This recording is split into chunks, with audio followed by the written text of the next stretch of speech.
প্রিয় দর্শক, আমি ডাক্তার সাদিকুল ইসলাম তালুকদার। আজকে আমি একটা জিনিস দেখাবো আমার ছাদ বাগানের জন্য, মালচিং পেপারের ব্যবহার। মালচিং পেপার হলো ওই সবজি ক্ষেতে ঢাকনা দেওয়ার জন্য এক ধরনের পেপার, পলিথিনের পেপার। একদিকে কালার থেকে কালো, আরেক দিকের কালার হলো ওই মানে সাদা বা রূপালি কালার। তো এটা কি কাজ সেটা আমি বলছি যে আমি আমাদের গ্রামের বাড়ি সখীপুর, ওখানে দেখেছি যে গ্রামের কৃষকরা হলুদ, মরিচ এবং ওই বেগুন গাছের আশপাশ দিয়া বিভিন্ন রকম পাতা দিয়ে ঢেকে দেয়। এটাকে বলে ঢাক। ঢেকে দিলে কি হয়, গাছের গোড়ায় যে ঘাস এবং আগাছা হয় সেগুলো উঠতে পারে না, শুধু মরিচ, হলুদ অথবা ওই বেগুন গাছ হয়। এটাকে ওরা বলে ঢাক। এবং ঢাক একটা অপরিহার্য জিনিস যেটা এই সমস্ত ক্ষেত্রে ব্যবহার করা হয়। এটারই বৈজ্ঞানিক পদ্ধতি হলো মালচিং পেপার। তা আমি ইন্টারনেটে দেখেছি যে মালচিং পেপার ব্যবহার করা হয়। এটা আমি আমার ছাদ বাগানের জন্য আমি নিয়ে এসেছি। তা আমি কেন নিয়ে আসলাম একটু পরে দেখাচ্ছি। তো দেখুন যে আমি কিভাবে মালচিং পেপার আমার ছাদ বাগানে ব্যবহার করলাম।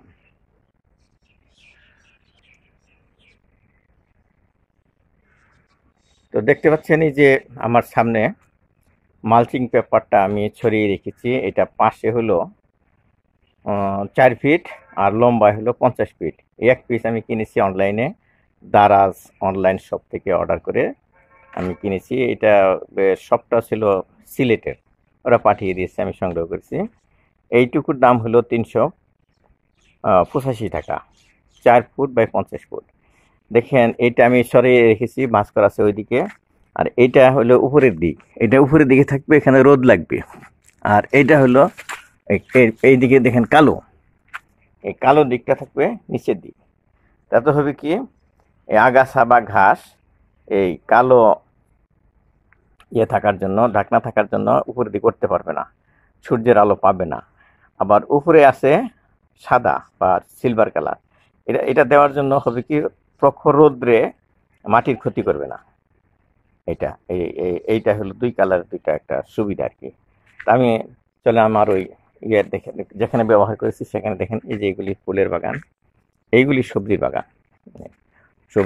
এই যে এখানে আছে মরিচ, এই দেখেন এই যে মরিচ গাছের নিচে আগাছা বা ঘাস হয়েছে। এটি আমার সমস্যা।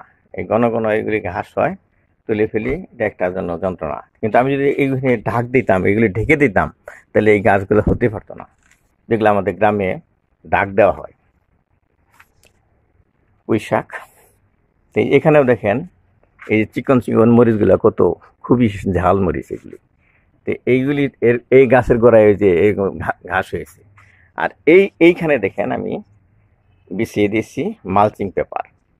মালচিং পেপারটা এই ড্রামের যে সাইজ, এই সাইজ করে কেটে নিয়েছি। এদিকে 4 ফুট ছিল, 4 ফুট ঠিকই আছে, আমি এদিকে শুধু এটা ড্রামের 1 হাত মাপ দিয়ে কেটেছি। আর যেখানে যেখানে গাছ আছে এই গাছগুলো কিন্তু সিম গাছ। এই সিম গাছগুলা হলো এই সাধারণ সিম না, এগুলো খাড়া সিম, এরকম মরিচ গাছের মতোই খাড়া হবে, এতটুকু গাছই হবে। এই খাড়া অবস্থায় সে সিম ধরবে, সিম 2-3 বার ধরে মরে যাবে, আমি আবার লাগিয়ে দেবো এখানে। এটা সারা বছরই হয়, আমি বছরে 4 বার আবাদ করি। এটা হলো আমি বলি খাড়া সিম। তো এটা উফসি জাতের সিম, রিফা যে আছে seed factory, seed company, Rifa ব্র্যান্ডের এই বীজ বললেই পাওয়া যায় এগুলি। আমি ময়মনসিংহে নতুন বাজার সৈকত সিড স্টোর থেকে এনেছি। এটার নাম বলা হয় উফসি জাতের সিম। এবং এটা মাছা দিতে হয় না, খাড়া এরকম মরিচ গাছের মতো খাড়া হয়। দেখেন মরিচ ধরে রয়েছে কীরকম। এই মরিচগুলি খুবই টেস্টি, খুব বেশি ঝালো না আবার কম ঝালো না এরকম। আর যে এইগুলি খুবই বেশি ঝাল, এইগুলি চিকন চিকন মরিচ। তো এই সিমের জন্য আমি ঢাক দিলাম, দেখি ঢাকের কি ফলাফল হয়। আশা করব যে এইখানে এরকম ঘাস হবে না। কিন্তু আমি এখানে কিন্তু পানি ঠিকই দিতে পারবো। এইখানে যদি আমি পানি দেই, এই ছিদ্র দিয়ে পানি ঢুকে যাবে, কিন্তু যেহেতু রৌদ্র প্রখর হবে না এই যে সাদা কালারের জন্য, কাজে নিচে যে পানিটা থাকবে এটা অনেকক্ষণ এটা থাকবে, ভিজা থাকবে, সহজে শুকাবে না। এটার পানি যেমন তাড়াতাড়ি রোদে শুকাই যাবে, এটা শুকাবে না, কাজে আমার পানিও কম লাগবে আর কি। আমি ঘাস থেকে রক্ষা পাবো, আর আমার পানি দেওয়ার স্থায়িত্ব বেশি থাকবে। আমি কয়েকদিন আগে এই মালচিং পেপার একটা জায়গায় দিয়েছি, সেটা একটু দেখেন। আমি এর স্ট্রবেরি গাছে দিয়েছিলাম, এই যে এক টুকরা স্যাম্পল হিসাবে। এই যে দেখেন, এই স্ট্রবেরিতে কিন্তু ঘাস হয়েছে, এই যে ঘাস, এই স্ট্রবেরিতে ঘাস হয়েছে। এটা নিচে কিন্তু ঘাস নেই, এই দেখেন, এই যে ঘাস নেই, পরিষ্কার।